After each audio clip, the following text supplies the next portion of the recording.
par la présentation de Geneviève Lévesque, vous avez compris que je ne suis pas une juriste et j'ai un regard une perception très naïve, abstraite et totalement partielle des débats épistémologiques de civilistes et de common law. Mais ça reste que je comprends un peu les choses et je suis une praticienne et je vais probablement être en complémentarité avec le professeur Noreau parce que moi, j'ai 4 enquêtes terrain qui finalement vont alimenter les réflexions que je veux partager avec vous aujourd'hui. En fait, et de ces 4 enquêtes terrain découle le fait que malgré une volonté du législateur de concrétiser la charte dans nos milieux de travail, force est de constater que les discriminations persistent dans nos milieux de travail et on va regarder ensemble à la lumière de ces 4 cas, un chez les constables spéciaux du Québec, les pompiers de Laval, et 2 nouvelles études là, qui en sont à leur balbutiement, mais les femmes opérateurs en pétrochimie, mon milieu d'origine, et évidemment aussi un peu ce qui se passe dans les services sociaux, les agences par avant, qui m'interpellent aussi. Là, mais les 2 derniers, j'en suis au balbutiement, mais ça reste que ça confirme certaines choses et ça va être intéressant de regarder ça. La structure de la présentation, en fait, je vais introduire la problématique brièvement. On va parler un peu, mais aussi de la constitutionnalisation du droit des rapports collectifs, de la conception polymorphique de la discrimination, de la disparité de traitement qui n'est pas considérée comme de la discrimination, des exemples pratiques, des résultats. En fait, on va se poser un peu c'est quoi l'effectivité finalement, et une conclusion. J'étais peut-être un peu sévère en disant que pas encore dedans. C'est peut-être une mise en œuvre sans trop de mordant. Donc, la problématique, en fait, l'enjeu, c'est la persistance des inégalités. C'est la persistance de la discrimination et c'est dû principalement à 4 dimensions, si on veut. Les transformations du marché du travail. On a assisté à vraiment un changement majeur, ne serait-ce que parce que maintenant, le marché du travail est considéré 50% de femmes, 50% d'hommes. L'immigration est venue changer la donne, la scolarisation, toutes les données que vous nous avez données tout à l'heure, qui étaient plaisantes parce que ça confirmait mes intuitions et ce que les gens m'avaient dit. Ensuite, le contrat social qui a beaucoup changé. Dans les années 50-60, c'était l'homme gagne-pain, puis la femme qui prenait soin à la maison. Dans les années 70, on parle beaucoup plus en tout cas, d'égalité et de parité homme-femme. C'est dans les années 80 qu'on va avancer la notion d'équité, d'équivalence, travail équivalent, salaire égal. Et dans les années 90, là, on assiste vraiment, là, on commence à réaliser que la charte existe. Bref, et ça amène quand même l'idée que c'est tellement intersectionnel, toutes ces fonctions-là. Et vous allez voir que la discrimination systémique, à mon avis, ça relève des obstacles sur le marché du travail et des obstacles en lien avec la personne. C'est ça qui est le système et c'est ça qui n'est pas compris. Et c'est pour ça que finalement, la discrimination systémique persiste. Les réseaux manquants, le diplôme qui n'est pas reconnu, le nom de famille qui est étrange. Bref, il y a beaucoup d'études et c'est ça le système. Ce que ça fait, bien évidemment, les constats, préjugés et disparités de traitement, inégalité du pouvoir, peu ou pas d'intérêt dans les milieux de travail, en tout cas pour la question d'équité. S'il n'y a pas d'action étatique, c'est clair qu'il n'y aura pas de changement. Les conséquences, une intégration et une mobilité difficile, le plafond de verre, la précarité des emplois. 40% maintenant sont atypiques et on appelle ça encore des travailleurs atypiques. Déqualification aussi des gens. Donc, ça met en exergue une espèce de triptyque. Discriminer, c'est faire preuve de préjugés. Les préjugés qui sont fondés sur des stéréotypes qui sont véhiculés par notre idéologie, par notre croyance générale. Ça nous emmène au fait que la charte, c'est la constitutionnalisation des rapports collectifs. Brièvement, je vais vous dire que ça n'a pas eu tout faux, la conciliation des droits du travail. Ça a quand même permis d'asseoir les assises de base du monde du travail, des rapports collectifs, notamment avec l'arrêt Pepsi, le droit d'expression, notamment avec Dunlop, le droit d'association, et dernièrement, avec les services sociaux en Colombie-Britannique, le droit de la négociation, qui sont des droits fondamentaux. Mais ce matin, ce que je veux vous parler, c'est vraiment au niveau de la discrimination dans les milieux de travail. C'est qu'il y a deux conceptions de l'égalité qui s'entrechoquent. La conception formelle, c'est-à-dire que tout le monde est pareil dans le monde du syndicat, un membre, un vote, et la charte qui nous donne le droit à notre différence, qui demande qu'on accommode. Et on va voir que ce n'est pas si simple que ça. Et la mise en œuvre du droit à l'égalité dans les milieux de travail, qui deviennent aussi compliqués, surtout quand on regarde les différentes logiques d'action. On peut aller par plein d'endroits, mais aussi, ce qui est très complexe, c'est le temps, l'accès à la justice. Dans les cas des constables spéciaux et des pompiers, 17 ans, 13 ans entre le début de l'action, du moment de la discrimination ou de la négociation de la clause dite orphelin, jusqu'à la fin des processus. Dans un milieu de travail, c'est très long.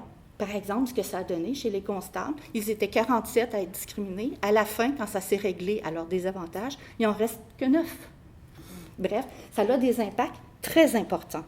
Les sources multiples aussi, qu'on pense à la Commission des droits de la personne, qu'on pense à la CRT, qu'on pense à la nouvelle CNESST, ça fait que le travailleur, souvent, ne sait pas où aller. Dans un milieu syndiqué, c'est pas pire, il passe par son syndicat. Mais dans les milieux non syndiqués, ou quand c'est des petits syndicats indépendants, on va où? Et non seulement ça, mais j'ai pu réaliser dans le cadre des entrevues, c'est que même les médiateurs qui étaient sur les tables de négociation ne pensaient pas que négocier des clauses de disparité de traitement, c'était discriminatoire. Parce qu'en fait, c'était choisir entre la précarité ou la disparité. Et ils trouvaient que c'était bien mieux d'être traité différemment, mais d'avoir un emploi permanent, notamment chez les pompiers de Laval. Qu'est-ce que la discrimination? L'article 10 de la Charte des droits et libertés reconnaît que toute personne a droit à la reconnaissance et à l'exercice de ses droits et libertés en pleine égalité, sans distinction, exclusion ou préférence, fondée sur les motifs prévus.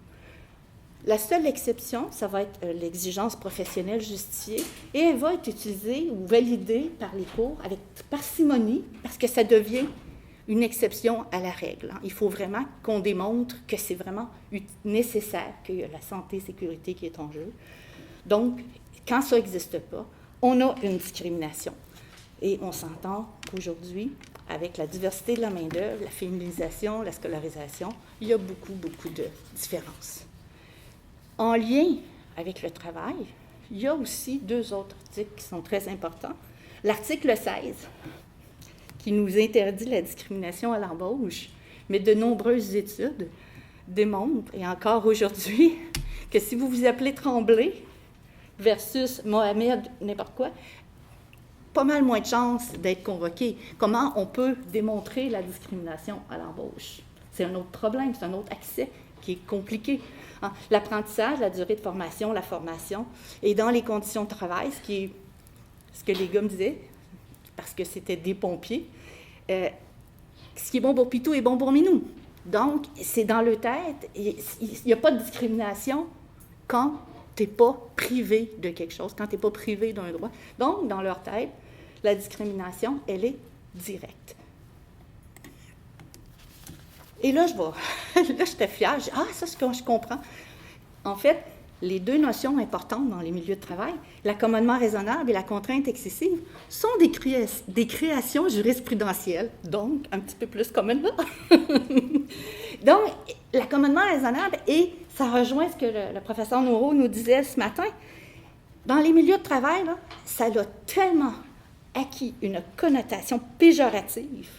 Ça provoque un mécontentement profond chez à peu près toutes les personnes que j'ai rencontrées, parce qu'ils ont l'impression que les personnes obtiennent un privilège. Hein? Ils ne comprennent pas que c'est juste pour... L'accommodement, pour eux, c'était tellement galvaudé, ils pensent tout le temps aux fenêtres, ils pensent tout le temps... Donc, dans les milieux de travail, c'est pas facile. Il y a même des syndicats, des membres qui font des griefs parce qu'on met en place des mesures d'accommodement. Évidemment, la contrainte excessive, bon, pour une dépense difficile à absorber, je passe là-dessus parce que j'imagine que vous connaissez un peu. Mais ce qui est important de retenir, c'est que les gens que j'ai rencontrés, que ce soit chez les constables ou chez les pompiers, ils ne comprennent pas que l'accommodement raisonnable, qu'est-ce que ça vient faire dans l'idée de la discrimination, surtout que c'était tellement pas en lien avec leur cas.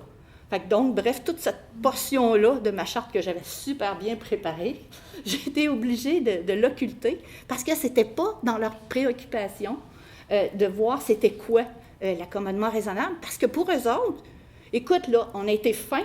Si on n'avait pas fait ça, ils perdaient le job. Dans les deux cas, constables et policiers. Fait que, bref, ça allume personne dans les gens que j'ai rencontrés. Par contre, ensuite de ça, je me suis mis à regarder, mais c'est quoi la question d'égalité puis d'équité pour eux? Hein? Ils savent c'est quoi la discrimination directe. On traite pas, on refuse pas d'embaucher quelqu'un. Et là, chez les pompiers de Laval, je peux vous dire qu'on m'a sorti toutes sortes de bonnes raisons pour me dire pourquoi il n'y avait pas de femmes pompiers. C'est bien normal. L'iniquité salariale, donc de faire une rétrogradation salariale chez les constables ou d'avoir une deuxième échelle chez les pompiers, eux autres, c'était pas de la discrimination. Écoute, sinon, il n'y aurait pas eu d'emploi permanent. Ou sinon, ils s'en allaient, c'était des agences de sécurité qui rentraient. Puis la disparité en emploi, quand j'interrogeais les gens qui travaillent en pétrochimie, ben pour eux autres, ils ne voyaient pas. Ah, tu poses une bonne question, Diane. Comment ça se fait que quand Shell a fermé en 2010, où il y avait 28 femmes sur 130 opérateurs, quand Petro-Canada a embauché 80 personnes, il y a eu juste 4 femmes. On pouvait toujours bien pas se défendre qu'ils n'étaient pas formés. Elles étaient toutes passées par le cégep.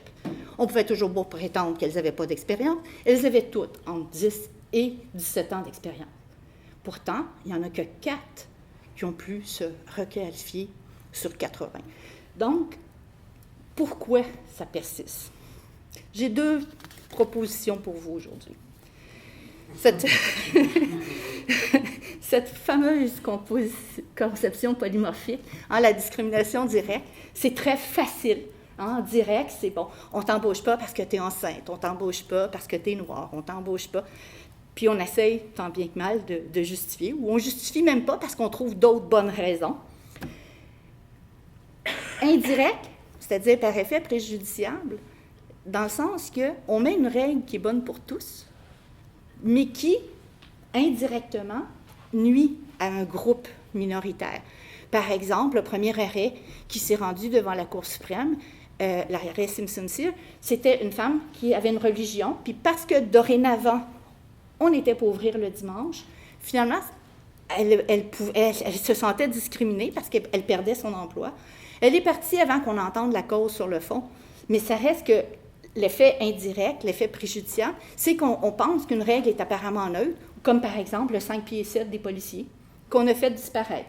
C'était neutre, mais ça faisait en sorte que comme la moyenne des femmes mesure 5 pieds 5, à l'entrée, il y avait des grandes barrières. Un autre cas qui s'est rendu dans le monde du travail, c'était le CN, apporté par le collectif des femmes en 87, où, pour être concierge, on demandait un cours de soudure. Et ça a dû se rendre jusqu'en Cour suprême pour qu'on sache que, ben oui, c'était discriminatoire.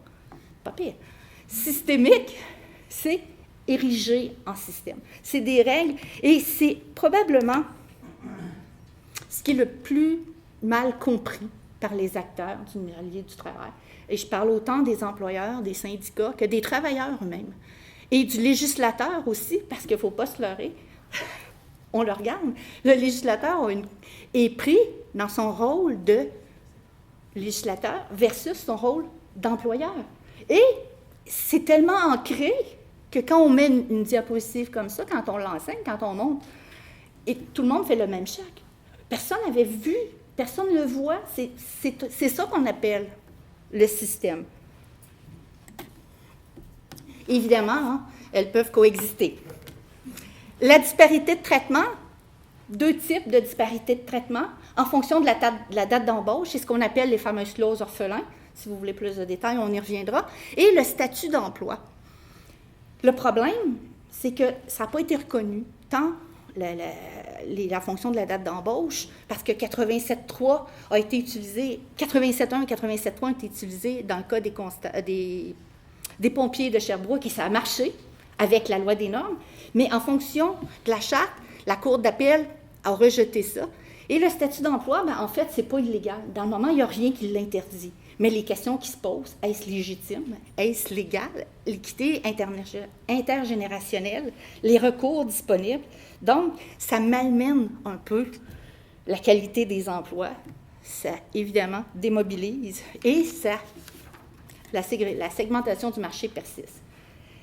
Des exemples pratiques, bon, je vous en ai mis quelques-uns, hein, les constables, le gaz métro, les pompiers, l'hôpital juif, les agences paravent. Mais on va passer vite parce que ce que je voudrais quand même dire, c'est qu'il y a quand même des succès là-dedans. Hein. Les cas de grossesse, quand même, le handicap, la notion d'accommodement, les antécédents judiciaires, hein, ce qui fait que maintenant, quand même, on ne peut plus discriminer. Cela dit, ça n'a pas pour effet de protéger l'employé, hein, mais d'éviter les stigmates. Cela dit, les succès, quand je parle de succès, c'est mitigé aussi parce que le difficile accès à l'emploi, et c'est très difficile de voir qu'à l'embauche, on ne discrimine pas sur ces raisons-là. Les résistances, là, je reprends pratiquement mot pour mot ce que le professeur Noreau nous a présenté au niveau de ses statistiques, mais ce que je trouve plus difficile et très particulier à mes études, c'est l'indemnisation des victimes, puis j'ai marqué la reconnaissance, mais j'aurais dû écrire la non-reconnaissance de la discrimination.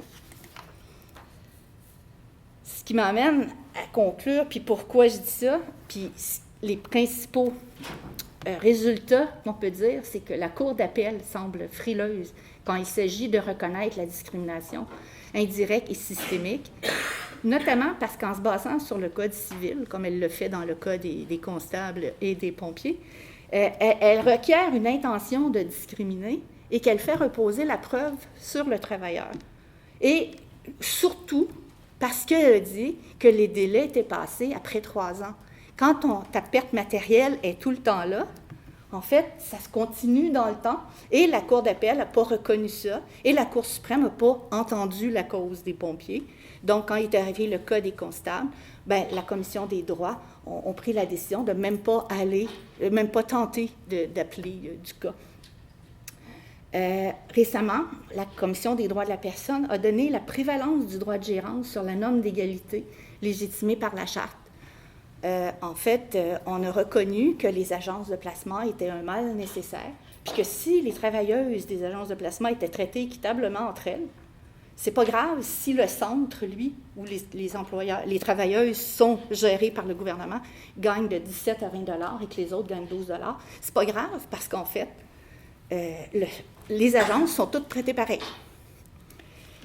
La discrimination systémique est entretenue et invisibilisée par le fait que les groupes désavantagés n'ont pas d'existence juridique, la multitude des sources d'interprétation, dois-je le redire, la méconnaissance des droits, le sentiment d'impunité chez les tenants des clauses de disparité de traitement, le fait qu'on ne connaisse pas, ça donne un sentiment, et la contestation judiciaire qui place le syndicat en porte-à-faux. Quand les travailleurs vont se plaindre qu'ils sont victimes, le syndicat est placé en porte-à-faux, d'une part parce qu'il fait front commun avec l'employeur contre ses membres, et d'autre part parce que s'il était reconnu coupable, qui va payer? Les victimes, qui vont augmenter leur cotisation syndicale, c'est vraiment étrange dans le moment. Conclusion, un système québécois singulier, parfois déraisonnable, où malgré l'existence de droits à l'égalité, le travailleur lésé ne parvient pas à les faire respecter et où la disparité de traitement n'est pas encore discriminatoire. Bref, je conclus, pas de mandat.